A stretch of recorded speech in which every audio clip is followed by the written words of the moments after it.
Assalamualaikum warahmatullahi wabarakatuh. Selamat datang di Lintas Berita Minang. Bersama saya Alfa Hasan akan membawakan tentang wilayah Rantau.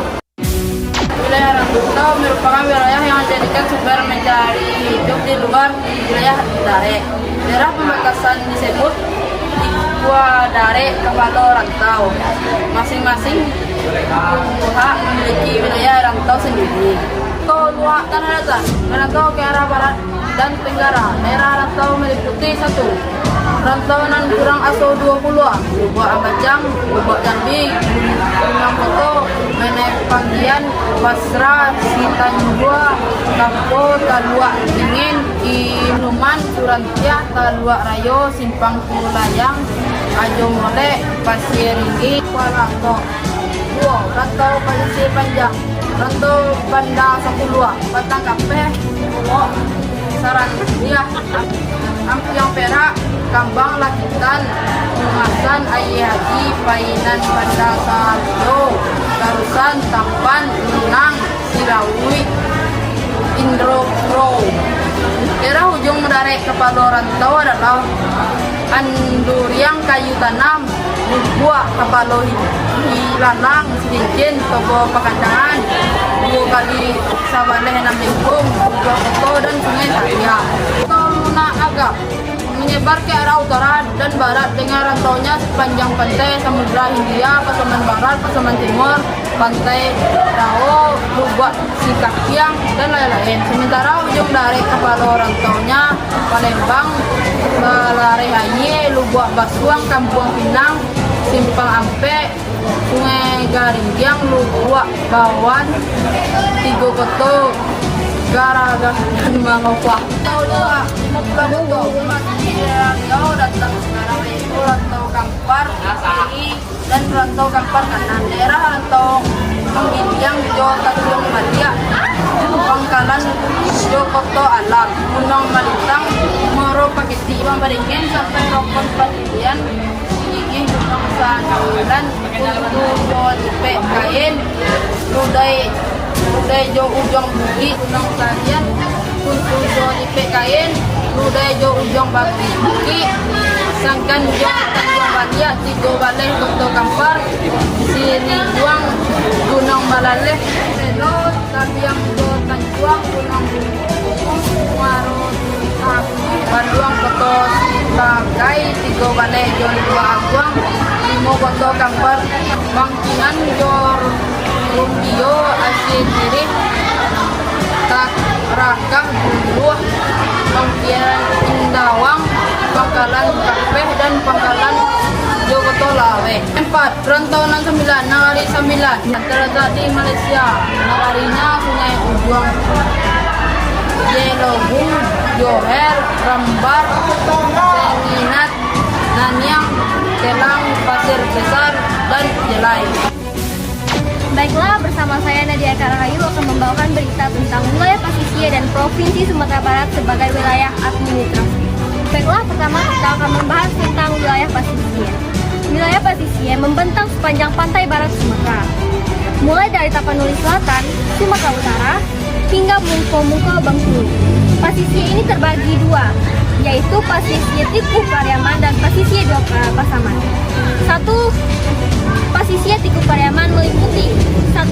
Piamang Laweh, meliputi Kasang Joduku, Sintu Ajo Lugu Aluang, Suno Jo Kuraitaji, Tobo Jo Pakandangan, Tiku Jo Pariaman, Lareh Jo Sungai Limau, Malai Sungai Garingkiang, Limo Koto Jo Kampung Dalam, Sungai Sadia dan Sabaris, 2 kali Sabaleh 6 Lingkuang.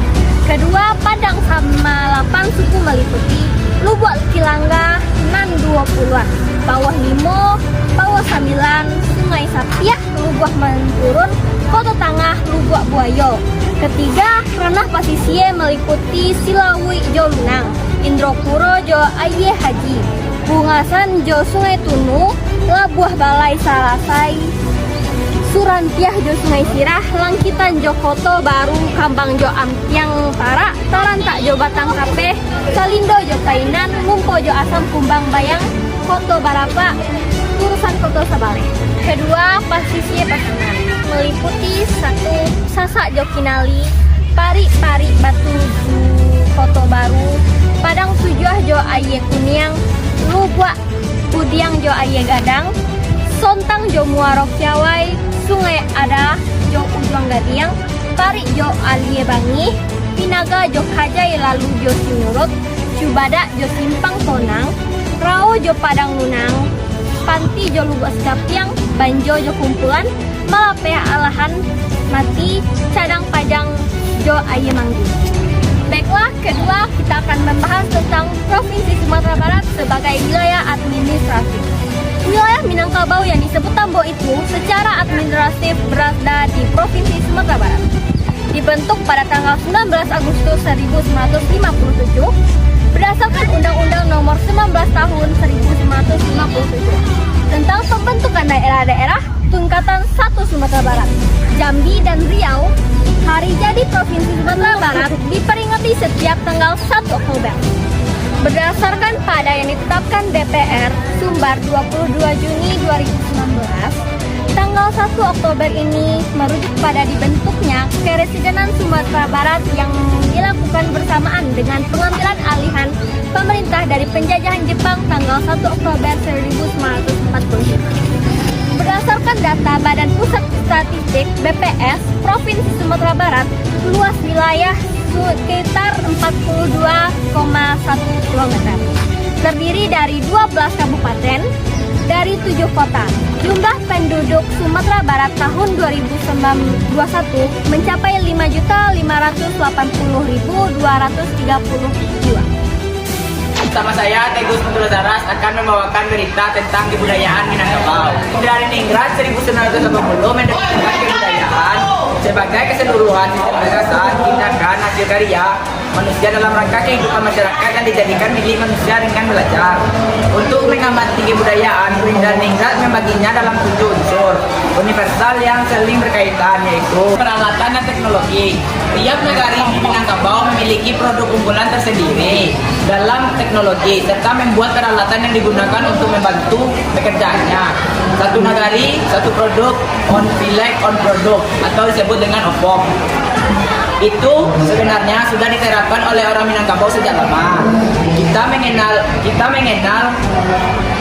negari-negari penghasil peralatan dan teknologi seperti Pandai Basi di Sungai Aqua, Bagara Ameh di Gugua Tabe Sarojo, Pandai Perak Kutu Gadang, Tenun Pandai Sike, dan seterusnya.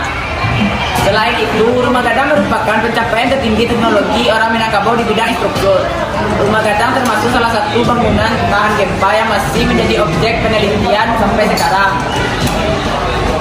Selanjutnya, sistem mata pencarian. Wilayah Minangkabau yang dikelilingi api terdiri dari perbukitan dan lembah yang subur.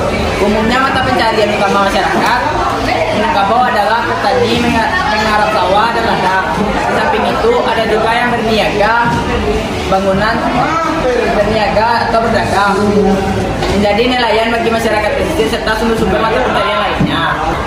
Sistem religi, ada istilah yang berkembang orang Minang itu Islam Badarai. Orang Minangkabau penganut agama Islam yang teguh.